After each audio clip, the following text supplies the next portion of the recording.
안녕하세요, 여러분. 오늘 이야기는 강대감이 아들 살리는 법입니다. 무슨 일로 강대감 아들이 어려움을 당하는 걸까요? 지금부터 시작하는 이야기를 재미있게 시청하시고 좋아요, 구독, 알람 부탁드립니다. 강대감이 아들 살리는 법. 조선 한양 땅에 강감신이라는 사내가 있었어요. 강감신. 그의 이름을 한자로 풀면 입 벌릴 감에 대합 쪽의 신, 이름의 뜻이 입 벌리고 있는 큰 조개라는 뜻이죠. 그가 이런 이상한 이름을 갖게 된 데에는 사연이 있었어요. 그러니까 감신을 잉태하기 전 그의 부친은 이상한 꿈을 꾸었어요. 아, 무슨 좋지 않은 꿈이라도 꿔셨수? 그거 참 길몽인지 흉몽인지 지금도 생시같이 기억이 생생하구려. 무슨 꿈인데 그러시오? 내가 바닷가에 서 있는데 갑자기 바다 한가운데서 거대한 조개가 솟아오르더니 입을 벌리고 나한테 날아와서 나를 덮치는 바람에 놀라서 깼소. 그러자 강대감 부인이 화들짝 놀라면서 말했어요. 어머, 그건 태몽이 분명해요. 근데 조개가 당신을 덮치기 전에 깼어요? 아니면 덮친 다음에 깼어요? 글쎄, 그게 좀 헷갈린단 말이요. 덮친 다음에 깼으면 태몽이 분명한데. 강대감이 말을 마치기도 전에 부인이 강대감을 이불 속으로 잡아당기며 말했어요. 고민할 게 뭐 있어요. 어서 이리 오세요. 그날 밤 꿈꾸기 전후로 거사를 치룬 강대감 부부는 얼마 지나지 않아 강대감의 꿈대로 부인이 임신을 하였다는 것을 알게 됐죠. 그러나 강대감은 고민이 생겼어요. 자신이 3대 독자였던 탓에 늙음하게 부인이 임신을 한 것은 집안의 큰 경사였지만 태몽으로 보면 이건 틀림없이 딸이었죠. 대를 이어야 하는 강대감으로서는 큰 고민이 아닐 수 없죠. 며칠을 고민하던 강대감은 한양에서 유명하다는 무당을 찾아가 전후 사정 이야기를 하였습니다. 무당이 방울을 흔들며 한참을 중얼거리더니 말했어요. 태몽으로 보나 대가님과 마님의 사주를 보나 틀림없이 딸입니다. 그러니 어쩌면 좋겠소. 늙음하게 어렵게 얻는 자식인데 대가 끊기게 생겼으니 내 죽어서 조상님을 어찌 뵌단 말이오. 무슨 방법이 없겠소. 또다시 한참 방울을 흔들던 무당이 털 모자가 쓰여진 부적 2장을 써주면서 말했어요. 이 부적 한 장은 누구도 보지 못하고 손도 닿지 못하는 대청 대들보위에 붙이세요. 그리고 또 한 장은 태워서 그 죄를 마님이 드셔야 합니다. 그리고 아이를 낳으면 이름을 감신이라 지으세요.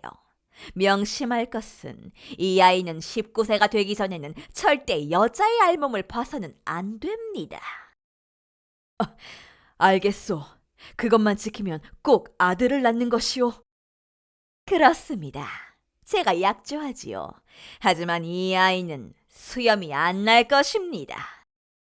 아니, 그럼 고자란 말이오. 그건 저도 모릅니다. 전 그저 동자신이 보여주는 대로 전할 뿐입니다. 다시 한번 말씀드리지만 명심하세요.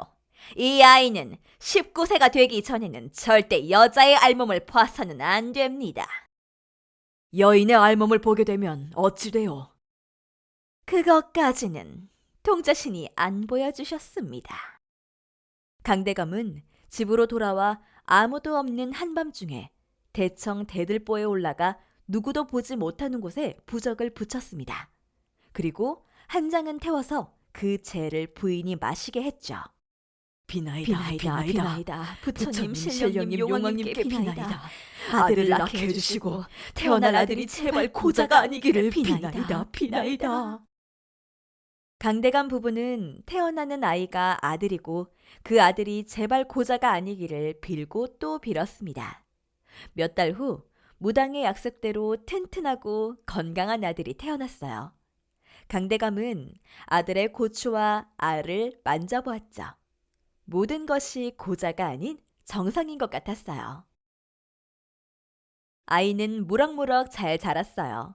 감시는 다른 아이들에 비해 키도 컸고 성숙하고 성격도 좋아 하인들에게도 친절했는데 특히 여자 하인들에게는 지나치다시피 자상하고 친절했죠. 문제다 문제. 누구를 닮아서 저리 일찍부터 밝히냐? 누군 누구겠어. 부전자전이지. 나는 아니요. 그날 밤 누가 먼저 이불 속으로 이끌었더라?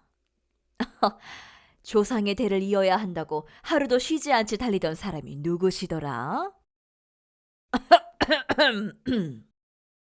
또래의 아이들보다 성숙한 감신이 음양의 도리에도 일찍 눈을 뜨는 것 같은 조짐이 보이자 19세까지 여자의 알몸을 보면 안 된다는 무당의 말이 강대감은 염려가 됐습니다.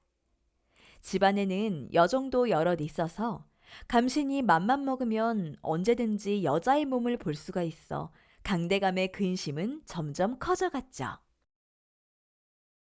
감신이 15세가 되던 어느 날, 강대감은 감신을 불러 말했습니다.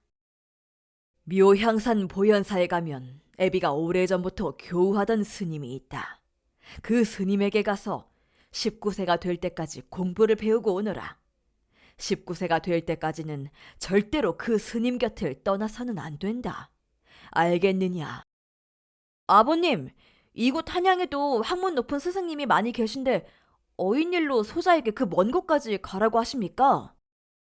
네가 찾아가는 스님은 보통 사람이 아니다. 속세에서 배우지 못하는 많은 것을 배울 수 있을 것이니 애비 말대로 하거라. 하오나 아버님. 어허, 더 이상 묻지 말고 어서 짐을 챙기거라. 행랑 아범이 그곳까지 가는 길을 잘 알고 있으니 내일 날이 밝으면 행랑 아범과 함께 떠나거라. 당시의 아버지의 말은 곧 하늘의 명령이었으니 감시는 아무런 영문도 모른 채 다음날 묘향산으로 떠났어요. 먼 길이었죠. 감신이 임진나루에서 배를 타고 강을 건널 때는 마치 유람을 나온 것 같아 기분이 좋았어요. 행랑아범, 우리 헤엄쳐서 강을 건너볼까? 안 됩니다요, 도련님. 이게 보기는 가까워 보여도 굉장히 먼 거리라서 위험합니다요. 그럼 행랑아범은 여기 있어. 나는 간다. 말을 마친 감시는 강으로 뛰어들었죠. 강바닥으로 잠수를 하던 감시는 강 속에서 무엇인지 알 수 없는 엄청나게 커다란 검은 물체를 얼핏 보고는 놀라서 배 위로 올라왔어요. 행랑아범, 저기를 봐! 물속에 뭔가 엄청 큰 것이 있어! 도련님이 큰 물고기를 보셨나 봅니다요. 그런가? 물고기는 아닌 것 같았는데. 감신이 본 것은 무엇이었을까요? 어쨌든 감신이 임진강을 건너 개성과 평양을 지나 북쪽으로 올라갈수록 길도 험했고 산도 높고 골도 깊었죠. 행랑아범은 이 험한 길을 여러 번 다녔었는지 지리에도 익숙하여 걸음도 빨랐어요. 감신은 금방이라도 자리에 주저앉고 싶었지만 양반의 체면이 있지 이를 악물며 죽을 힘을 다해 쫓아가던 감신에게 드디어 묘향산 보현사의 모습이 멀리 내려다 보였어요. 감신이 처음 본 보현사는 규모도 크고 웅장했습니다. 보현사 주변의 암자만 해도 수백 개가 넘는다고 했어요. 뒷간도 없는 초가집 서너 개가 있을 줄 알았더니 대궐보다 더 커 보이네. 감신은 보현사의 놀라운 규모를 보자 일단 안심이 되었어요.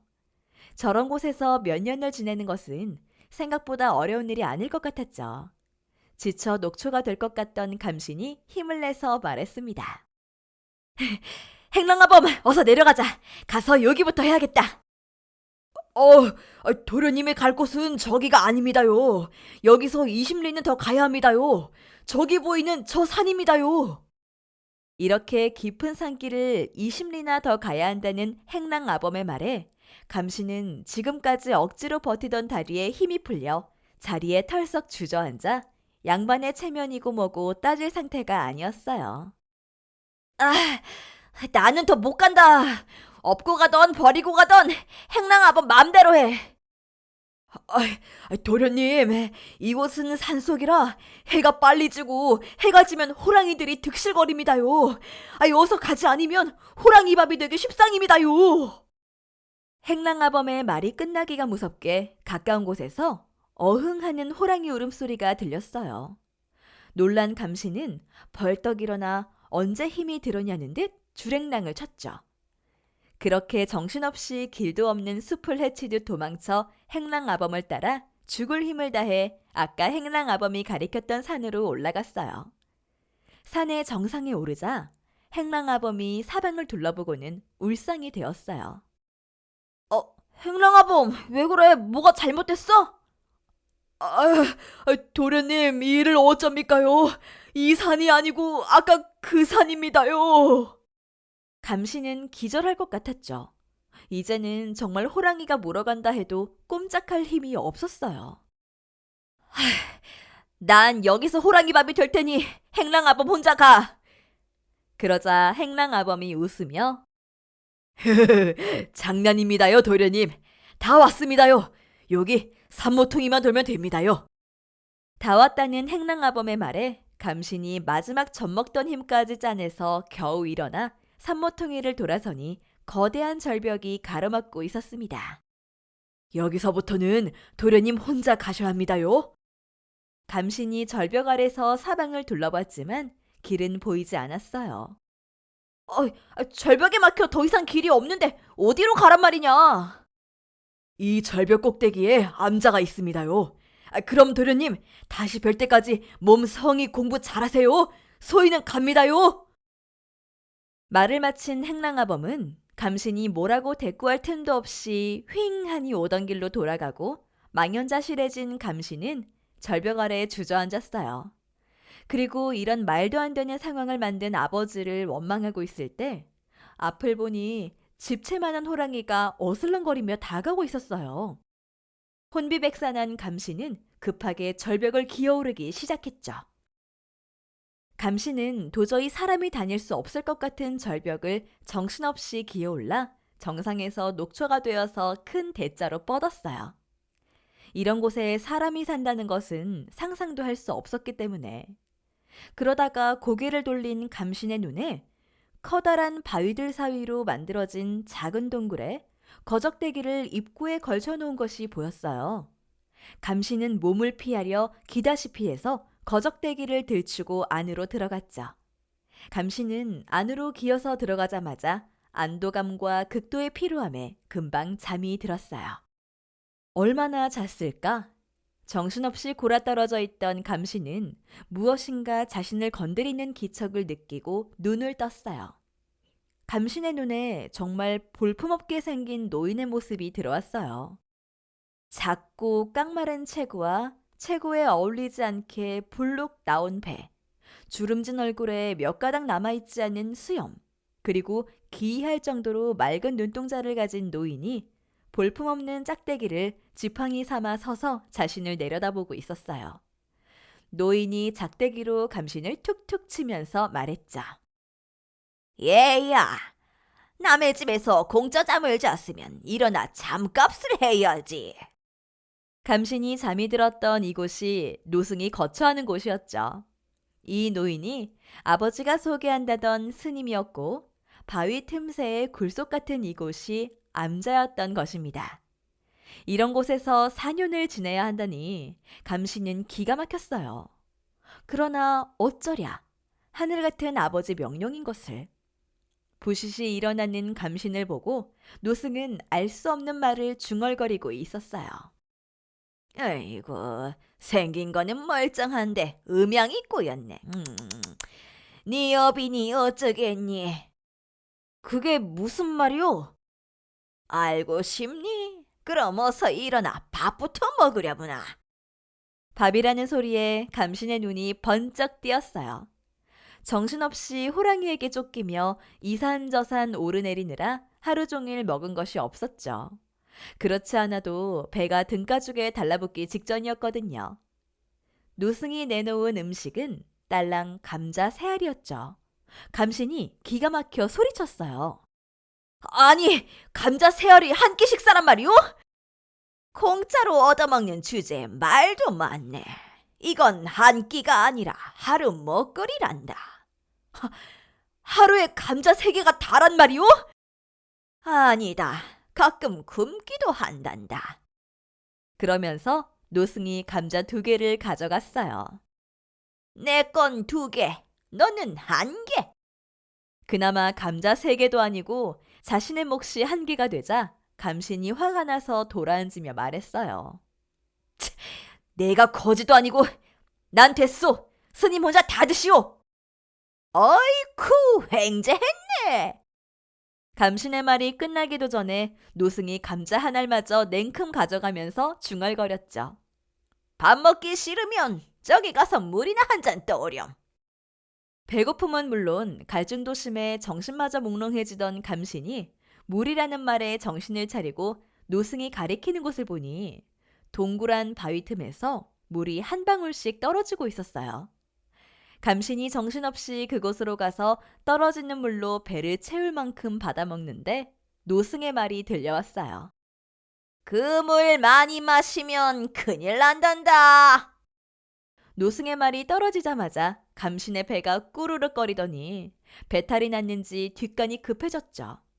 감신이 똥 마려운 강아지 마냥 안절부절 못하고 있으니 노승이 다 안다는 듯 뒷간이 있는 곳을 가르쳐 주었어요. 뒷간이 절벽 중간쯤에 있었어요. 볼일 한번 보려면 목숨을 걸고 절벽을 오르내려야 했죠. 아차해서 절벽 아래로 떨어지면 그야말로 뼈도 못 추리게 생긴 곳이었죠. 아픈 배를 움켜잡고 후들거리는 다리로 절벽을 기어 내려가던 감신은 더 이상 참지 못하고 그만 바지에 지리고 말았죠. 감신은 죽고 싶을 만큼 난감해졌어요. 그나마 다행인 것은 이곳은 깊은 산속이어서 아무도 보는 사람이 없다는 것이었죠. 노승만 모르게 처리하면 되었는데 그때 절벽 위에서 노승의 말소리가 들려왔어요. 아이고 냄새야. 얘야, 그 옆으로 돌아가면 작은 옹달샘이 있으니 거기서 씻고 바지도 빨고 올라오렴. 아이고, 냄새도 지독하다. 아무리 깊은 산속이라지만 백주 대낮에 바지를 지렸으니 양반 체면이 말이 아니었죠. 감신의 그곳에서 생활은 하루하루가 고난의 연속이었어요. 언제나 뒷간이 가장 큰 문제였죠. 뒷간을 갈 때마다 황천을 오락가락하는 느낌이 들어 너무 힘들어서 노승 몰래 편안한 곳에서 볼일을 처리하려고 하면 그때마다 귀신같이 노승이 나타나 작대기로 감신을 후려쳤어요. 감신이 노승한테 불평도 했었죠. 스님, 제발 뒷간 좀 편한 데로 옮기죠. 불편함은 사람을 깨어있게 하지. 감신은 뒤돌아서면서 혼잣말로 투덜거리면서 제길 2번 불편하다가는 성불하겠네. 하루는 감신이 볼일을 보러 갔는데 노승이 따라와 옆에 바짝 붙어서 같이 오줌을 누었어요. 절벽에 대롱대롱 붙어서 둘이 오줌을 누는 모습이 우습기도 했지만 매우 위험해 보였죠. 감신이 옆을 보니 80이 넘은 노승의 오줌빨이 장난이 아니었어요. 감신이 슬쩍 노승의 물건을 훔쳐보자 뭘 보니? 오줌 눌 땐 네 오줌을 봐야지. 와, 스님, 오줌빨이 굉장합니다. 앞으로 오줌을 눌 때는 3번에 끊어서 싸거라. 싸다가 관략근을 조여서 잠시 멈추고 다시 싸다가 또 멈추고 이렇게 3번에 걸쳐 끊어서 싸거라. 그럼 뭐가 좋아집니까? 정력이 좋아지지. 스님이 정력이 좋아서 뭐 하시려고요?